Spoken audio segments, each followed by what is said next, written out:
అలాగే ఎప్పుడే కూడా ఆ మనిషి కూడా నిరంతరం ఏదో ఒక పనిలో నిమగ్నమై ఉండాలి. అప్పుడే తగిన వ్యాయామం లభించి ఆరోగ్యవంతుడుగా ఉంటాడు. గమనించారా మిత్రులారా? మనం పని ఎందుకు చేయాలో ఇప్పుడైనా పాయింట్ అర్థమైందా మీ అందరికీ కూడా? కారణం ఏంటంటే మనం పని చేయటం మూలంగా మన శరీరానికి శ్రమ ఏర్పడుతుంది. ఆ శ్రమ ద్వారా మన శరీరంలోని అవయవాలన్నీ కదులుతాయి. కాబట్టి మనలో చెడిపోతుంది. అవయవాలన్నీ సరైన రీతిలో క్రమరీతిలో పనిచేస్తాయి. ఆకలి వేస్తుంది, తింటాము, మరలా పని చేస్తాము. శరీరాన్ని సరైన క్రమ పద్ధతిలో నడిపించుకోవటం కోసం బండిని ఎక్కడ ఆక్కోకుండా నడిపించుకోవాలి, ఆరోగ్యంగా ఉండాలి అంటే నువ్వు తప్పక శ్రమ చేయాలి. అందుకే శ్రమ లేని వ్యక్తులకి యోగా అనో, వాకింగ్ అనో, మెడిటేషన్ అనో ఏదో ఒక రకమైన కార్యం నిర్వర్తించాల్సిందే. నువ్వు నిర్వర్తించినట్లయితే నీకు ఆరోగ్యము బాగుండదు. అది 100% షూర్ అబౌట్ దట్. కాబట్టి ప్రతి మనిషి కూడా నిరంతరం ఏదో ఒక పనిలో నిమగ్నమై ఉండాలి. అప్పుడే తగిన వ్యాయామం లభించి ఆరోగ్యవంతుడిగా ఉంటాడు. అంకిత భావంతో పనిచేసిన మనిషిలో అనవసరపు ఆలోచనలు ప్రవేశించవు. అంకిత భావంతో పనిచేసిన మనిషిలో అనవసరపు ఆలోచనలు రావన్నమాట. ఎప్పుడు కూడా పనిలో ఆనందాన్ని ఆస్వాదించే అతడు కష్ట సుఖాలకు అతీతంగా వ్యవహరిస్తాడు. Vangala Raju bro, hi bro, నమస్తే bro, welcome bro, good evening bro. క్రమమా ఏం తినమా లేదా? ఎందుకంటే ఈ రోజుల్లో 60 సంవత్సరాలు బతుకుతాం. దీంట్లో మంచి చెడు అని వెతుక్కున్నామనుకో తొందరగా పోతాం. అందుకనే ఏది దొరికితే అది తినాలని పెద్దలు చెప్తున్నారు. కరెక్టే.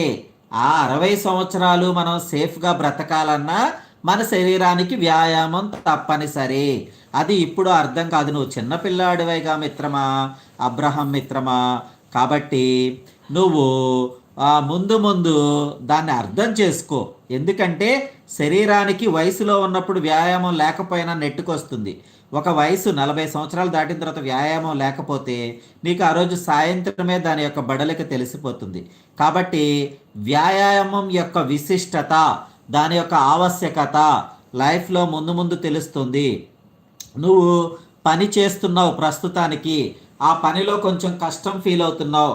ఆ కష్టం కాకోకుండా నువ్వు అనే వ్యక్తివి దాన్ని సుఖంగా ఫీల్ అయితే ఈ పని అనేది నా జీవితంలో ఒక పార్ట్, దీనిని నేను నిర్వర్తించాల్సిన బాధ్యత నా మీద ఉంది, కాబట్టి నేను దీనిని నిర్వర్తించాలి అని చెప్పేసి దాన్ని ఒక పార్ట్గా నువ్వు తీసుకుంటే నిన్ను అది ముందుకు తీసుకువెళుతుంది. నువ్వు ఎప్పుడైతే నా వయసు ముసలోడు అయిపోయేసరికి నన్ను ఎవరో చూడలేదు అనే దానికి నేనే ముందర పోతాను సార్ అంటున్నారు. అయ్యో, అట్లా ఎందుకు? పాజిటివ్ నెగిటివ్ థాట్స్ వద్దు. నువ్వు నీ కార్యక్రమాన్ని నువ్వు నిర్వర్తించు. నీ కార్యక్రమాన్ని నువ్వు నిర్వర్తిస్తున్నావు అనుకో, ఆటోమేటిక్గా నీ యొక్క పనులన్నీ ఆటోమేటిక్గా అవే నడిచిపోతూ ఉంటాయి. అంతే తప్ప ఎప్పుడో 60 సంవత్సరాలకు వచ్చేది ఇప్పుడు మనం దాని గురించి ఆలోచించామనుకో అది కరెక్ట్ కాదు.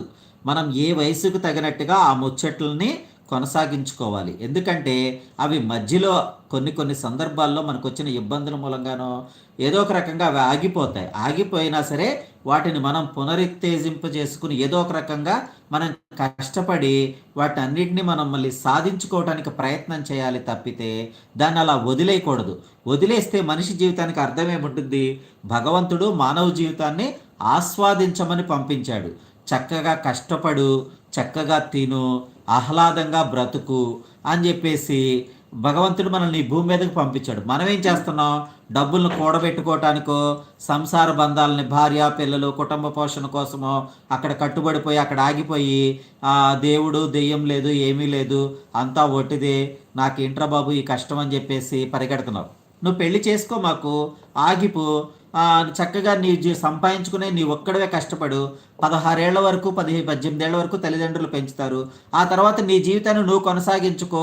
నీ జీవితంలో భార్యాబిడ్డలు నేను పోషించగలను అనుకుంటే భార్యాబిడ్డల్ని చేసుకో, పెళ్లి చేసుకో. పోషించలేను అనిపించినప్పుడు పెళ్లి చేసుకో. మాకు నువ్వు ఒక్కడవే ఎంజాయ్ చేయి. దేశం మొత్తం తిరుగు, ప్రపంచం మొత్తం తిరుగు, ఎంజాయ్ చేయి. నిన్నెవరు కాదంటారు? కాబట్టి